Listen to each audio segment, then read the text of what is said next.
ക്രൈസ്റ്റിന് outside ഇല്ല. Everything is in him. അവൻ മുഖാന്തരം സകലത്തെ ഉളവാക്കി. ഇതിൽ കൂടെ ഇൻ ആൻഡ് ത്രൂ ഹിമ്മും ഉണ്ട്. ഈ ത്രൂ ഹിം പുറത്തല്ല, ത്രൂ ഹിം ഇതിനകത്ത് തന്നെ. ഇൻ ക്രൈസ്റ്റിനകത്തുള്ള ഒരു ഫ്രീ സോൺ ആണ് ഈ ഭൂമി എന്ന് പറയുന്നത്. ഇൻ ക്രൈസ്റ്റ് തന്നെയാണ് ഈ ഭൂമി, ഈ നേച്ചർ, ഈ സകലതും അവനിൽ തന്നെ, അവന് പുറത്തല്ലെന്നും. ഈ ക്രൈസ്റ്റ് ആണ് മനുഷ്യാവതാരം എടുത്തത്.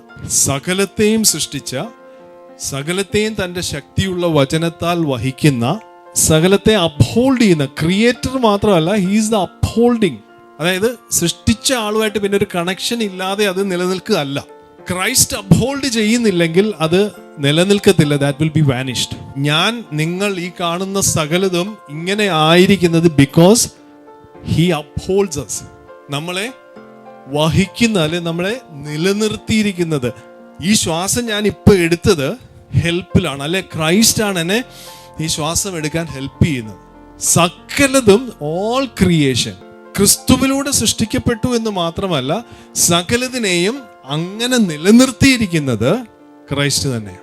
സോപ്പ് ബബിൾ ഇങ്ങനെ ഒരു സാധനത്തിൽ മുക്കിയിട്ട് ഊതി വിടത്തില്ലേ? അപ്പൊ ഒരു ബബിള് ക്രിയേറ്റഡ് ആയി, പിന്നെ ആ ബബിൾ അങ്ങ് പോവുക, അല്ലേ? അങ്ങനെയല്ല ദൈവം നമ്മളെ സൃഷ്ടിച്ചത്. ആ ബബിളിനെ പൊട്ടിപ്പോകാതെ ബബിളിനെ കൊണ്ടു നടക്കുന്നത് ക്രൈസ്റ്റ് തന്നെ.